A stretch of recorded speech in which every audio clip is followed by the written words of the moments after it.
Aku. Privan ta, cara Privan, Mbak. Jangan salah El kamu.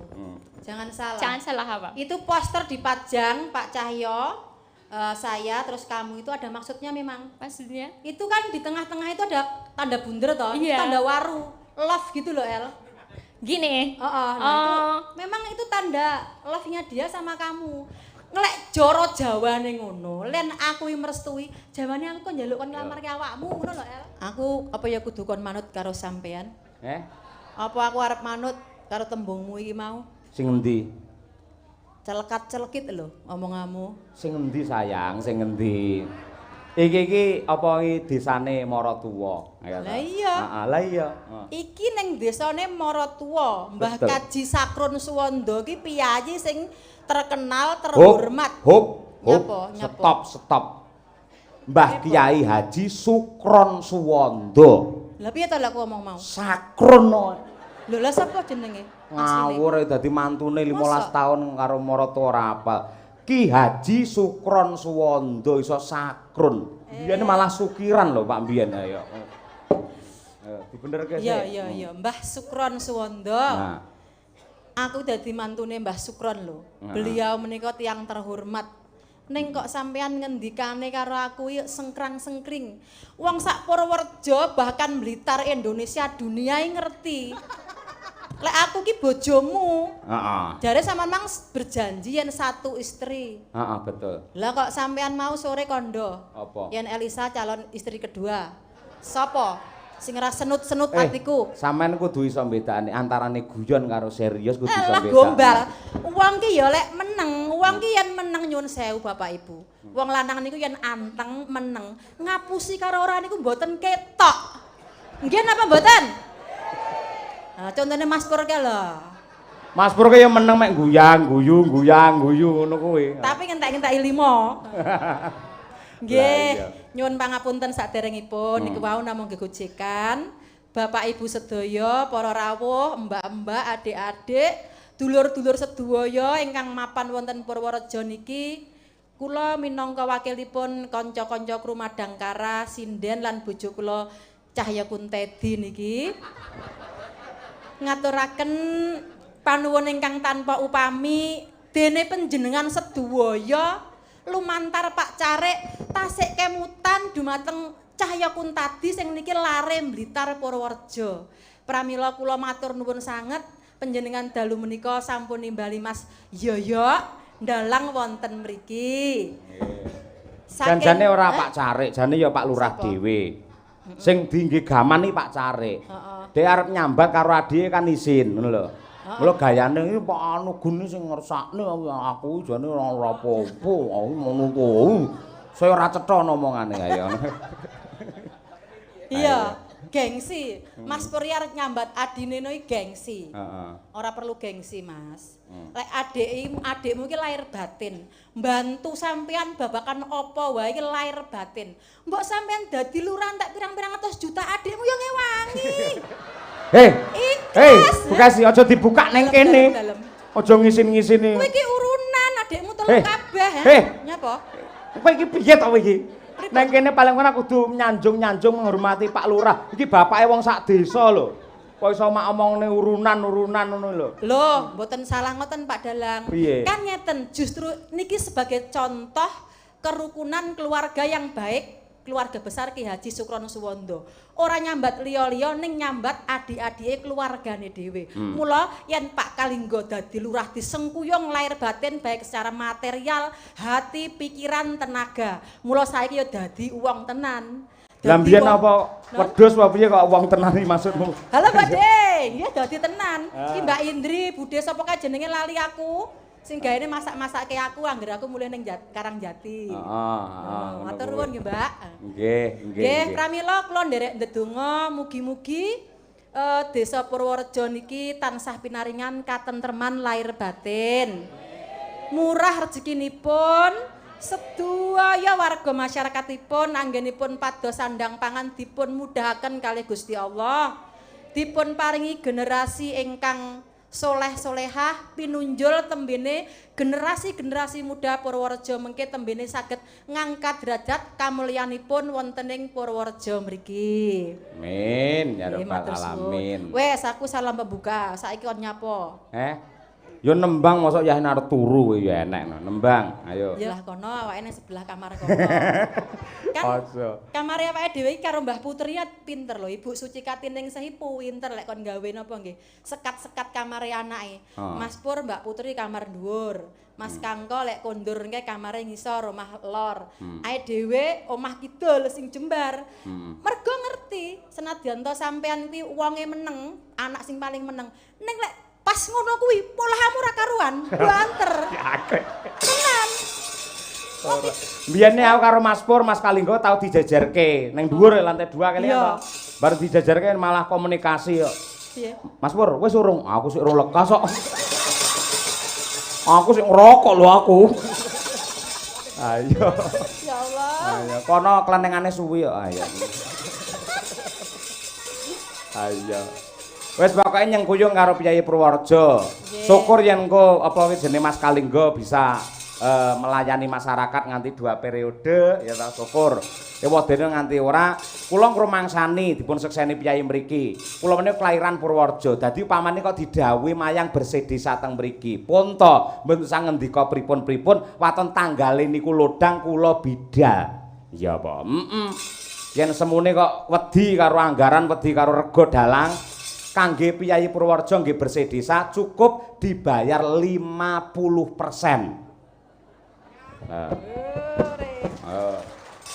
50% DP, 50% pelunasan ngono lho. Aja seneng sik. Pancen tak nyawang rupamu ki lho. Apa? Ki lho. Ngopo? Samane ketoke bocahe meneng kok lucu men lho.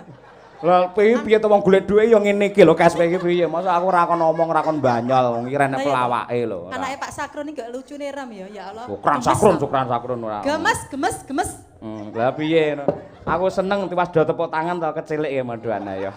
Ning pun kuwatir Bapak Ibu, saestu kula lillahi taala. Senadyan to bojo kula ngeten niku ngendikan separo bayar DP, separo terus pelunasan yen kula beda. Yen kula ikhlas lillahi taala. Aku nyapa? Ngene iki aku mbayangane tahun ngarep ya. Tahun ngarep to. Upamane wayangan awake dhewe neh to. Mas Pur mesti telepon aku. Kring ngono. Tak jawab, "Soy." Ngono ta. Mesti ngene neh. Anu Pak Gun njaluk tanduk mending ngono.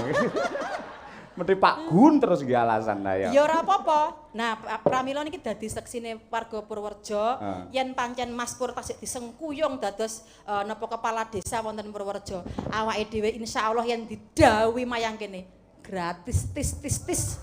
Tenan iki. Rabaen-baen, kula kan nggih ngrumangsani. Kula niku mantune Piyayi Purworejo. Kula kan tiyang tulung agung. Kula niku atase nggih nyuwun sewu. Digelemi kalih putrane Pak Sakron niki kula pun alhamdulillah. Jenengan panggih prisa to Bapak Ibu. Kula niku mantan rondo. Alah, Joko entuk rondo iki ya kula nggih bersyukur banget lho. Biyen aku pas mendem dadi ora ngerti. Mendem katresnan Bu Kesi, mendem katresnan. Ya kula salah. Nembang, ayo. Ya maaf. Maaf. Ngapunten iki namung guyon, masa lalu. Iya, heeh. Pancen lek manyang ning desane dhewe selos tanpa beban ngene iki. Los ora bayarane mesti los, tenang. Nembang apa Bu Kesi? Iki anu iki ana pamundhut dadi karo nglangi karo ngombe. Pamundhut gending saking Bapak Sulih Gendong. Gubuk asmara kalian Sri Huning, mugi Purworejo raharja. Amin. Ugi kepada Ki Dalang Cahya Kuntadi, nggih. Wah, iki tulisane kaya dokter ya niki sapa. Gending dumateng Mbak Limbuk sepindah sesideman kaping kalih podang kuning yang nyekar Mbak Elisa dipun bawani. Cekap semanten anggen kula matur sembah nuwun saking Pak Waris kelompok pembagi air. Wah iki. Lek cara mbiyen niku Jaga Tirta nggih. Nggih, Jaga Tirta saiki kelompok pembagi air. Ya. Iki Slendra Songo iki Sri Huning Bu Kesi. Ya. Nggih, niku sing karyanipun Mbah Kakung Sukron Suwondo. Betul. Ayo diaturake coba. Ibu Sukesi Rahayu. Kok aku ki mau mulai ning nggone Mbah Blitar iki mau kok awakku rasane kaya wabot ya malian. Lah kaya apa-apa kok pangan lho mau. Beh. Angger dilikne rene lho Bu malah njukuk piring. Rene lho Bu malah tanduk. Mbah jan. Pancen wis ben hobine ya mangan ngono kuwi ya. Sing tak tresnani dudu bodimu ning atimu Bu Kesi. Alhamdulillah. Ben seneng dek. Ayo. Oh, kejam banget. Kalau cacile ngguyu kalau aku isin no. Ora apa-apa ayo.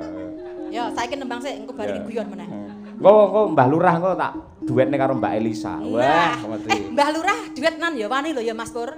Mbak Putri, ora wedi karo Mbak Putri. Ora wani piye wong kuwi bos campur sari ora wani lho. Langgar kon duet karo Sinden malah kesenengen Mbah Lurah iki. Oh iya, ayo. Mbak, sampean aja cemburu lho, Mbak. Sampean dadi kaya aku.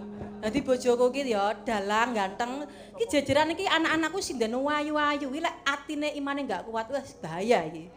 Mula Mbak Putri padha karo aku. Selalu mengalah dan menerima ya, Mbak ya. Arep aneh-aneh rawani wong WA aku wis disadap karo Bu Kesi ayo. Harus. Iya. Kayak ponakmu kae Sekar Sukma kene ngono. Sekar Sukma, nduk nyanyi ya karo tante ya. Aja isin, aja. Penting dibagekke ponakan. Ya. Ya, Bu. Putri. Se. Iki ora percaya nyeluke tante tenan lho kuwi ora. Lho aku tante, mbok masane tante girang apa piye? Tante Bagus Magiran. cakil iki jan. Oh, sesuk ora tak bayari lho kowe lek guyon aku. Ah iya to. Sing ngrungokne tante arepe nembang sik, aja guyu sik. Please tolong ya. Ayo. Tante karo Om Plung.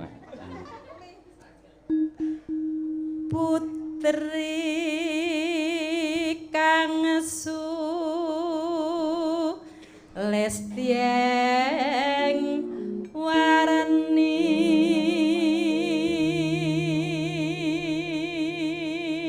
Halo Mbak Tendri. Suaraku piye, Mbak? Si apik to? Makasih. Mbak Indri kuwi. Lah ya Mbak Indri.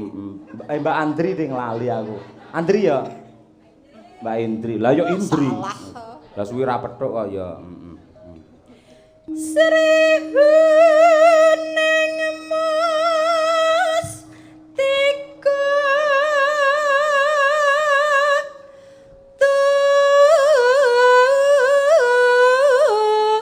ben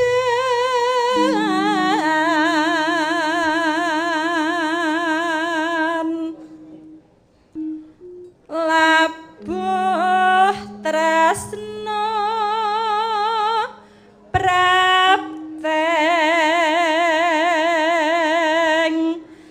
layon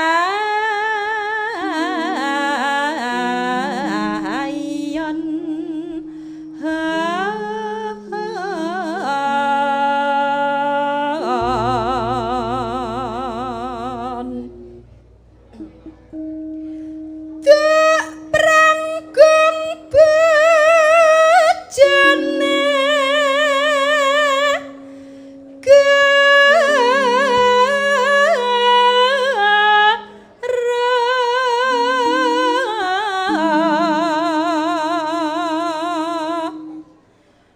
Bebela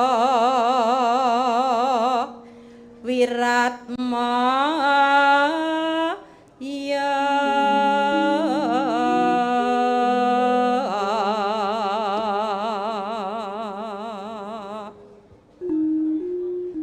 Rangi Rasri Huning gugur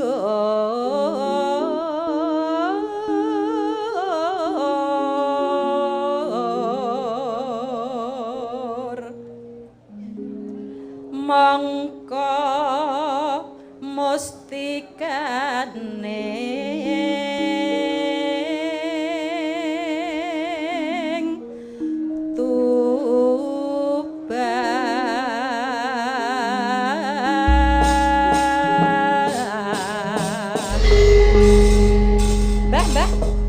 Mbah, mpun ngalih, Mbah.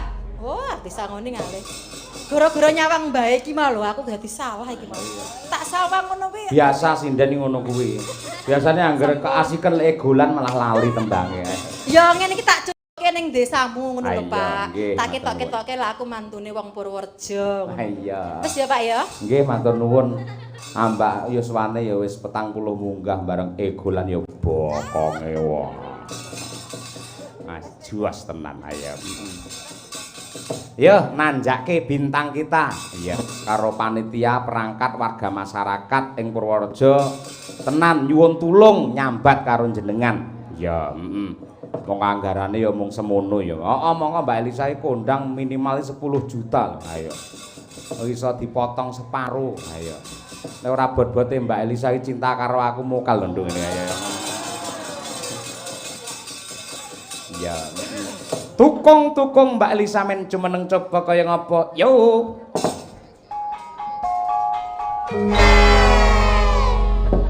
Ya, luar biasa. Ngerti lho karo tembang, ngerti karo budaya. Lepas apa gamelane muni joget. Langsung minggah. Nek pas ngono tertib nggih lenggah napa mandap nggih. Iki rambuté kaya kawul ya apa lho Pak. Asli napa mboten nggih? Nggih ngaturaken wilujeng dalu sugeng dalu sedulur sederek warga ingkang wonten Purworejo menika kula nderek sowan. Gimana? Hah? Kok meneng wae? Aku iki ngrungokne lemu ngomong suwi-suwi asam lambung dhewe lho ayo. Sederek ngono lho. Mbah Lurah Kalingga ki kuwi ya guru sastra lho kuwi. Mbah Lurah, guru sastra. Madani ya.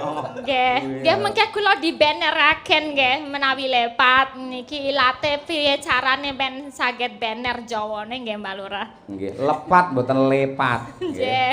Nggih. Nggih Kang Mbahku niki sowan sepisanan sepindah wonten mriki. Kula derek pite pangan gandeng nggih nembe menika kula tepangan rumien. Tepangan rumien ora tepangan ya. Tepang iki nyaduk kuwi jenenge ayo. Ya, perkenalan maksudnya tepangan rumien. Nah, 100. Nggih, nami kula Elisa Orcarus Alaso. Nggih, kula sakmenika lenggahipun wonten Yogyakarta.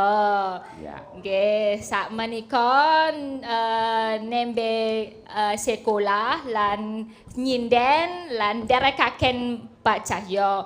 Kula kapernah napanipun Pak Cahyo kula nggih radi bingung. Amargi kala wingi wonten pamflet gambaripun Pak Cahyo Bu Kesi anak-anak kula wonten tengah. Jadi sajane aku pernah opo? Gambare kula niku wonten tengah niku wonten bunderan kados ulem apa? Ulem. Kok ulem bingung aku ngatian. Ulem undangan kuwi to karepmu? Iya. Ulem.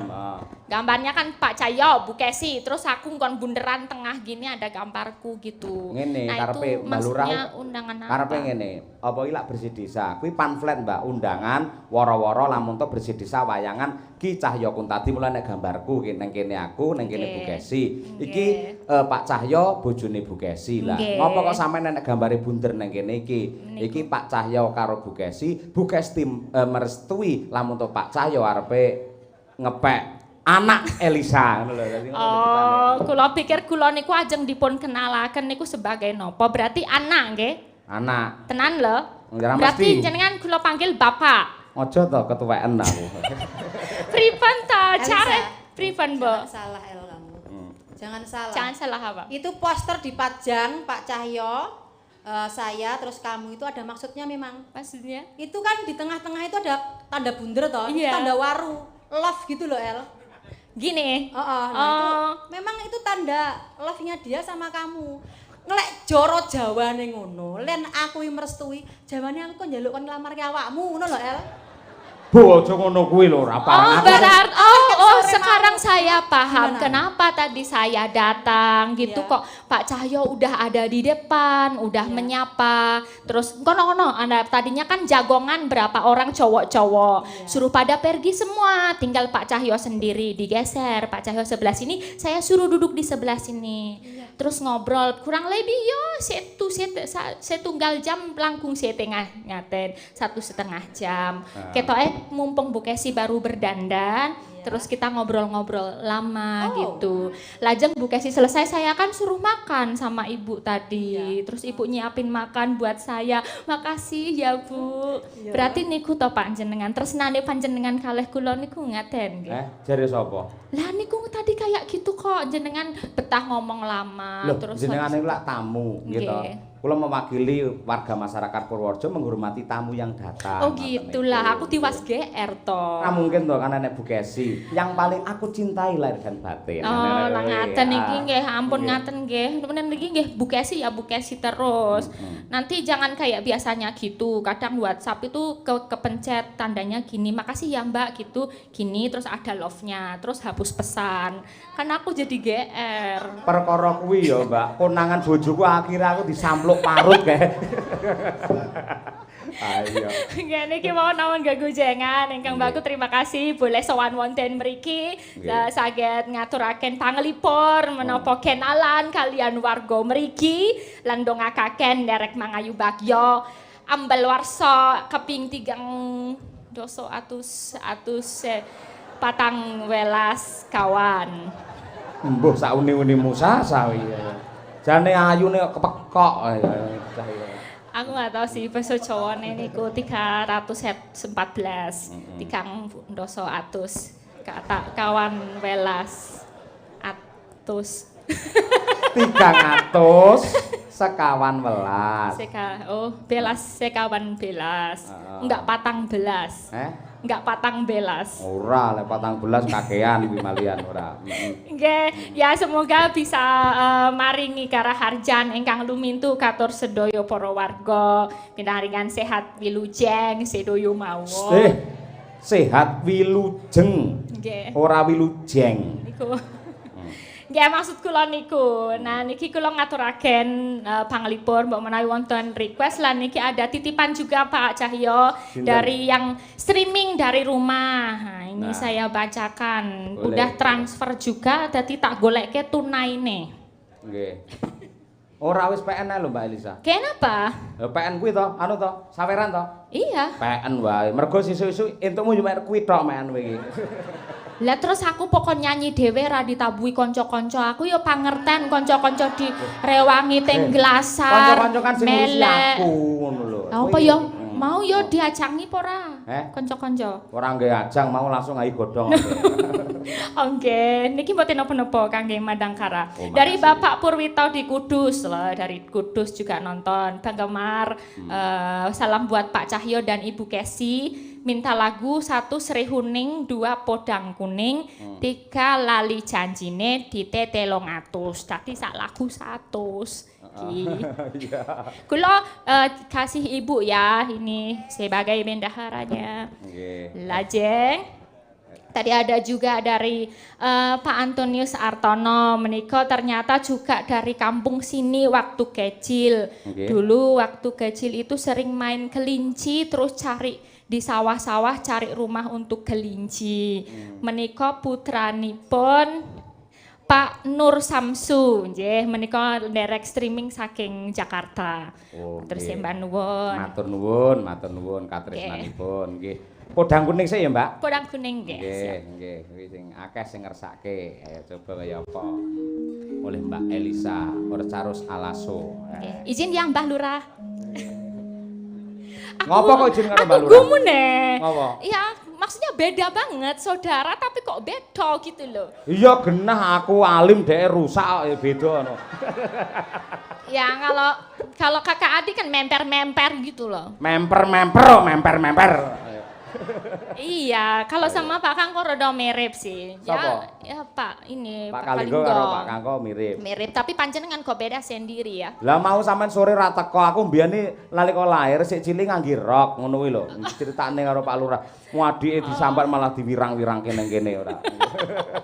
Nggih Pak Lurah. Nggih. Coba. Nadyan wujud temong peksi agawe talining brang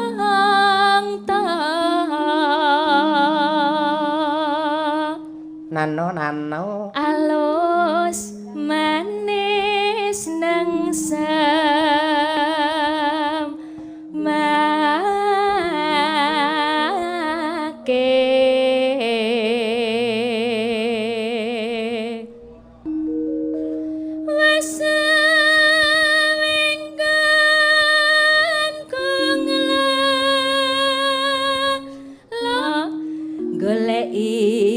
si podang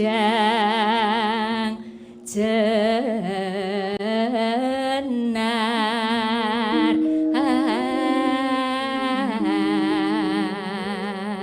tembang menika ugi kula aturaken dumateng Ibu Hajah Kastiah ingkang lenggah wonten ing Pati. Panjenenganipun menika setiap malam kalau pentas Ki Cahya Kuntadi wonten Kuntadi Channel selalu mirsani tur mesti nganti tancep kayon. Matur nuwun, Bu.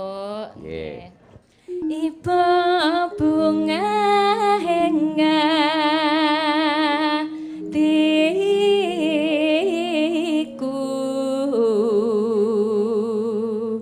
nyanding bisa dadi tombo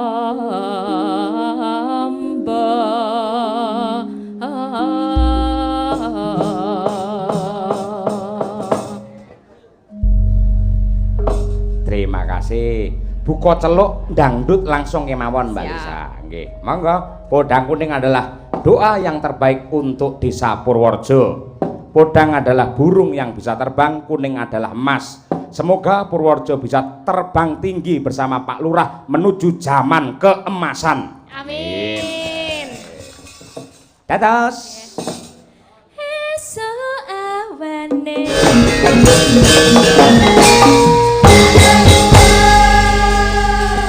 Pedang kuning menika sampun katuraken mak cange Nggih. uli Mbok. Jan hebat bareng Mbak Elisa sing nembang terus sing joget Purworejo menjadi menyala.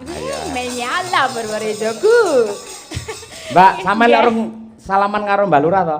Dereng nggih niki kula anu nggih ceritakaken nek dulu pertama kali saya masuk ke dunia wayang ikut Pak Seno itu sebelum tahu Pak Seno yang saya kenal itu dari terah ini adalah Ki Cahya Kuntadi bersama Ibu Kesi karena menonton pertunjukannya. Beliau itu idola saya. Wah. Terus ya mung nonton di film aja di rekaman aja. Rekaman video gitu. Lajeng kepanggih malah sama Pak Kangko dulu waktu Ki Seno Nugroho di Boyolali. Kenal Pak Kangko karena Pak Kangko nonton. Lajeng baru sowan panjenengan wonten Jaten. Nggih. Nah, sing dereng kenal menika kadosipun kok kayak bintang iklan. Iklan apa? Bak nyamuk mendewe. Duduk.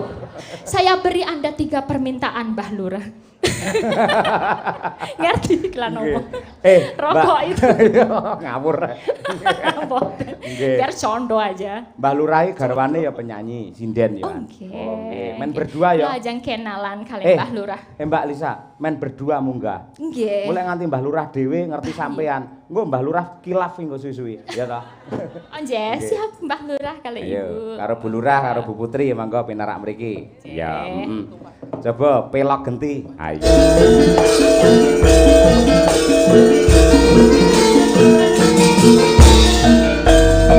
Coba suang epeng kelantar, mampu ketundang kutel, tak boleh rale sama boleh aku simpan dari kapan simpan dari kapan simpan dari Jan pasangan serasi karo Mbah Lurah karo Bu Lurah luar biasa. Jariknya sama. Nggih. Anyar lho iki. Agemane sami menika cemeng. Nggih. Cemeng. Nggih. Matur nuwun Mas Yoyo. Nggih. Saka kadang madangkara Pak Elisa mliginipun ingkang sampun paring palipur dumateng warga Desa Purworejo luar biasa. Iki pomo kantor desa niki Ombo Jembar ngono mesti kebak. Insyaallah engko lek eleh rezeki iki dimbrukne sing elek iki gedung elek iki dimbrukne. Heeh. Ben rodok rono tadi rodok Jembar. Aku usul Pak Lurah, aku kan ya warga Purworejo. Iki ya ora mung kuwi tok, kabeh iki dimbrukne terus dideki komplek. Dadi Sama namen rene ae mungkin. Nggih, komplek tegese komplek kantor desa ngono lho. Alhamdulillah. Jan luar biasa, luar biasa. Nakal ya, Bu. Ayo Pak Lurah matur nuwun karo Mbak Elisa lho, khusus Nggih. lho. Lah aku kan dulurmu ayo kalau. Iki lho Mbak Elisa. Iki katut kesambat ya. Yo garus no. Mbak Lisa wilujeng rawuh ing Purworejo sanan kula Tita. Purworejo ingkang sak manten kathahipun ngaturaken gungpen nuwun ingkang tanpa pepindhan. Awit karawan panjenengan sedaya ingkang sampun kestu paring palipur dumateng para warga Desa Purworejo. Ngoten nggih Mbak Elisa. Nggih. Kula tapi mboten mudeng niku. Ah, Mbak Lurah itu pas ndaki Elisa bingung. Tak kira yo ngerti lho, Mas. Nggih. Nggih, tipake mboten mudeng. Engkang aku nggih kula matur nuwun. Niki mboten kok sambatan napa-napa ning kula nambah pasederekan. Bab niku nomer 28 sedasa sekawan sewida. Gambare jago. Lagi lurah karo nomor apale ra umum lho. Umum Apal lho cah kene. Banget. Dilungkas dadi dukun aku, Mas. Dukun anyangan-anyangan. Nggih. Matur nuwun Mang Ayu Bagyo ambal karo Bu Lurah diompane dungan anyang-anyangan kuwi lho, piye le nyauri? Enggak, wangel iki umpane. Dicepes. Wangel kok dicepes. Menika tasih kathah ingkang tasih nenggani Mas ya. Matur nuwun. Mbah Lurah Ndayu kitae tertarik Mbak Elisa, Mbah Lurah Ndayu Mas ya. Mbah Lurah Ndayu. Tenang ae, tak promosine lurah-lurah saiki wis karo aku rada tunduk, rada manut. Lho sampean ya kudu mromosekne aku. Oh, jelas. Ya, aku ning kene melu berjuang lho ya ya to. Ngene kene sambatan ku ning kene lurah-lurah liyane tak golekne kentesan ya. Iya. Mboten tenang mawon. Kaya karo sapa yang ngentes nggih. Pokoke kangge Piyai Blitar nih wis to dirembuk luwes. Blitar kena dilembuk biasa. Santai. Nggih, santai. Ugi saking PT Sampurna tasik nenggani Mas ya. Nggih, matur nuwun. Nggih sampun paring pasumbas kathah. Nggih. Panjang kuyunge. Sing diproduk niku napa Sampurna Mil napa Kretek? Sampurna Jisamsu Refill. Dadi tenang pokoknya wayangan kene rokokane mesti ngeti lho refill ngene. Yoga biasane andalan to biasane. Seneng kabeh. Nek yo Mbak Lurah aja pamer aja kemplelet wong kuwi yo paringane lho kuwi wong liya. Lah kan yo njaluk rono terus tak pelung rene. Biasane nggo gelas e. Biasane nggo gelas gek nggo bareng-bareng nggih ta. Leleng iki. Ugi kadang-kadang Permadani tasih nenggani pangarsa DPD Permadani sing pinter nek kula dadi ya ora pinter sik urung pinter kula ya iso ngomong basa Jawa ngeten. Kula iki nuwun sewu sekolah ning Solo pirang-pirang taun ning malah mboten ngerti lek jenenge ingkang sami Makempal niku bae tembung salah malah jenengan sing ngandani Mbah Lurah. Sing leres lak mau lak Kempal Manunggal to. Ah nggih, Makempal iki artine ngerti ra Om? Makempal malah ndungtang tungdet. Tungdet. Plotok kuntak tuludet kuwi lho. Iya. Kok tak kirimi gambare gen ngerti ya. Kok tak warai tak warai Mbak menawi Pak Lurah, Ibu Lurah saged kasih sedikit kebahagiaan untuk masyarakat bisa menyanyi bersama saya nopo. Nek mboten nyanyi nggih nyawer ngaten. Aja enteke akeh ngarep omahe. Mbak Lisa ngarep omahe Pak Lurah iki wis ditulisi arepe. Napa? Lurah Sida Ludes ngono iki. Ayo. Lintang Asmara lho Pak Po. Lintang Asmara. Nggih, Oh, lho, ini lagi viral kuwi. Ayo Mbak Putri. Pilek barang ya. Cuh. Dawuh Pak Yoyo, Apa, Mbak? niki wae ature Mbak Elisa kan jenengan tunggal tapi mboten sami to. Heeh. Face-nya wajah maksudnya. Jenengan ini putih, bojo kula kan yo rodok-rodok. Mangka. Iki penjawane paling batine lho. Ah. Kok moro-moro bar macak njaluk diwedaki, ben ora adoh-adoh nemen kalian jenengan. Lah jebul kaya obat anget tok malah tak wedaki. Alah, lek disyuting kamera wong ireng diwedaki malah klawu lho Mbak iki piye. Aku emang dipacaki model piye mbuh gak ngerti. Iki diwedaki marino jenggot kan putih to iki. Iki malah kaku tenan iki kaku iki. Kayak apa iki mau? Di maskara. Oh di maskara. Kok nggih di maskara to? Ora percaya grayane lho aku. Sing di maskara ya aja kono. Aja ora mungkin putih, wong bahagia terus. Enggak tahu nggih mikir. Piye keluargaku piye Mbak Elisa? Luar biasa ini apa rukun dan guyub banget nggih, kompak banget. Lek teng panggung ora kok kalih Mas Cahyo, Mas Kangko. Bapak itu gojloki ya. Gojloki sak pole ngono. Anggere bapak gojloki, bapak kata-katane pol-pole matamu ngono kuwi, Pak. Ayo. Nggih, estu. Yo Lintang Asmara, Mbak Elisa kan melu background-e ngono kuwi wis ngono. Mbah Lurah karo Bu Lurah wis jos mesti lek iki. Ayo. Mangga Lintang Asmara dados